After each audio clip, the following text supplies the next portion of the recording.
自从中国清零结束以来，本乐已经很久没有感受到每天一醒来就能看好戏的快感了。没了破门而入、强行给人做核酸、当街穿着防疫服打架的大白，这个世界显得有些平淡和乏味。但这一次特朗普重回白宫，唯一能保证的就是绝对有戏可看。为了保证大家看戏的体验呢，我就不得不聊聊影响这次大选以及有影响整个人类未来的关键人物——马斯克。自从 SpaceX 实现了助推器火箭回收以来，马斯克就成为了 MC 勒仅次于习主席在这个世界上第二最喜欢的人。习主席为全宇宙指明方向，马斯克将人类送上火星。这两个人都对我的人生产生了非常大的影响。前者让本勒意识到真男人从来不用换肩，后者则让本勒梦想成为一名真正的太空人。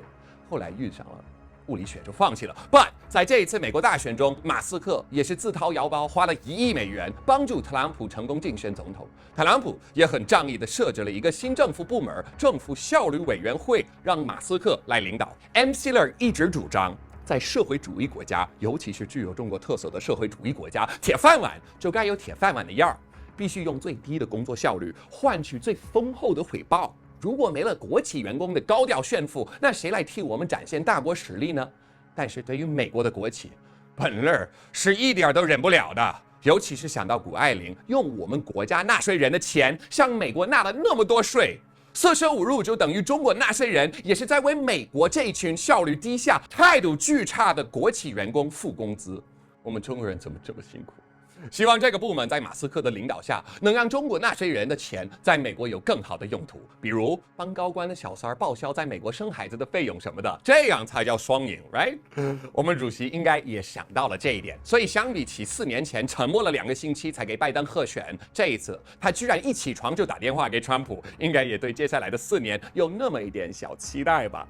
但是看到特朗普身边的马斯克，我还是不禁为我们主席感到一丝担忧。我就像一个刚移民到美国的亚洲妈妈一样，担心自己小孩会被学校里的那些坏孩子影响，开始吸毒什么的。本勒非常担心我们憨厚可掬的习主席会被马斯克这个不良少年影响，因为马斯克并不是一个值得我们亚洲妈妈信赖的好朋友。他不仅上节目的时候公开抽毛，还在近期的采访中承认，他一直以来都在用 K 粉来帮助他对抗抑郁。我说的不是喊 White Power 的科粉，也不是我中国的室友 K 文，是 K 粉。而据他本人所说，他的抑郁症是 genetic 的，翻译成咱们 Wolfies 都能听得懂的话来说，就是骨子里的。据 MC 勒一个朋友的亲身经验，科粉是认为只要不支持、不反对，就可以在中国进攻时自己回家吃面条的小草，而 K 粉则是一种会让人产生强烈幻觉体验的毒品。长期使用的话，谁知道他已经对马斯克的大脑造成了多大的影响？这会让他产生自己脱掉上衣看起来很帅的幻觉吗？会让他觉得这个动作非常酷吗？还是会让他将自己花440亿美元买下的公司调到如今市值只有不到10亿美元吗？ Yes, yes, and yes。虽然这一次大选让马斯克和特朗普冰释前嫌，成为了好朋友，而且他们关系好到很多时候，特朗普跟各国总统通话时，马斯克都会在场旁听。加上马斯克现在已经是一个政府部门的领导了，显然他就是特朗普的左膀右臂。而且我们都知道，中美关系是非常重要的议题。特朗普当选总统，自然就会更加频繁的和我们习主席对话，那马斯克也会更加频繁的接触到我们习主席。我们中国有一句古话，耳濡目染，万一马斯克趁机在旁边教唆我们习主席吸毒怎么办？习主席身体素质的强壮是众人皆知的，但是在思想素质这一方面，习主席还是有点 naive， 这也是可以理解的，毕竟人无完人，包子没馅儿也是个馒头啊。或许大家还记得他曾经天真的以为他与加拿大首相土豆的私下聊天内容不会被公布给媒体，结果真心换来的就是聊天内容的泄露。还有在他兴高采烈地宣布中国彻底脱贫之后，不久就被自己的总理李克强打脸说有6亿人每个月的收入也就是1000元。我们主席这么单纯的人，万一被马斯克带坏，开始在他日常喝的莲花清瘟里兑 K 粉，后果将会非常严重。万一主席嗨大了，直接下令武统台湾，但一不小心就把军队发送到了南极，一个既没有奶茶又没有芯片的地方，我们的解放军该怎么办呢？习主席，我不是要质疑你的决策水平，但是台湾是派了企鹅雇佣兵来替他们作战吗？我们正在试图武统这一群企鹅，但是他们老咬到我们的手指，而且我们没有手套，上面没发。哦，我知道，上面是好的，都是地方贪污了。啊，黑粉好像买不到。喂，Hello。你们如果能想象这样的场景，就能理解本乐的担忧了。虽然我还没有强大到可以阻止马斯克接触到我们平平，也没有办法彻底杜绝解放军去南极统一企鹅的可能性，但是马斯克在政治舞台上的崛起，还是给了我们一个非常重要的启示。如果可以掌握并且利用好这个启示，也许我们根本就没有出兵的必要。那这个启示就是社交媒体呀。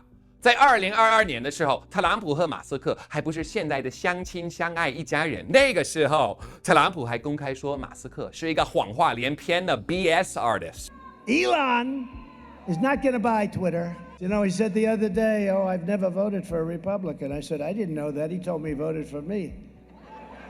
So he's another artist, but he's not going to be buying it. 马斯克也回怼特朗普说，他不适合当美国总统，应该把帽子挂起来，然后 sail into the sunset。但是这一切的改变都发生在马斯克购买了推特之后，他开始越来越多的参与政治讨论，平均一天发将近30条推文，甚至最高纪录是一天发了179条推文。Wow. That's ridiculous. Twitter sucks, okay, guys, but it still made Elon Musk go from Trump hater to #1 cheerleader. What about our most powerful weapon, TikTok? It's way more powerful than Twitter. Perhaps we can use it to make Xi's #1 hater into his #1 supporter. 如果我们能在赖清德的手机里下载 TikTok， 并且让他每天至少刷2个小时，也许过不了多久，我们就能看到赖清德和我们主席一起在北京喝二锅头对口型唱。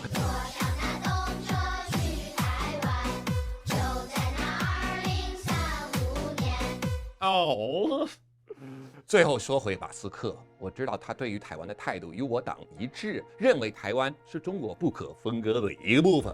但是我也想提醒大家，不要盲目的信任和追溯他的每一个举动。OpenAI 的 CEO Sam Altman 曾经说过 ，Elon desperately wants the world to be saved, but only if he can be the one to save it。想当救世主的人一定有巨大的野心和对混乱的狂热。你们知道谁也有救世主情节吗？中国有一句古话叫做“一山容不得二虎”，这么小的舞台能同时容得下这2个巨大的 ego 吗？如果他们闹掰了，会发生什么呢？反正我对他们这段恋情的前景不看好，你们呢？最后，我想再次强调，对任何社交媒体的信息，大家都要保持谨慎，不要为了简单的解读就放弃独立思考。除非是本乐生产的信息，那你就可以盲目的接受 ，baby。好，我们下回再见 ，peace。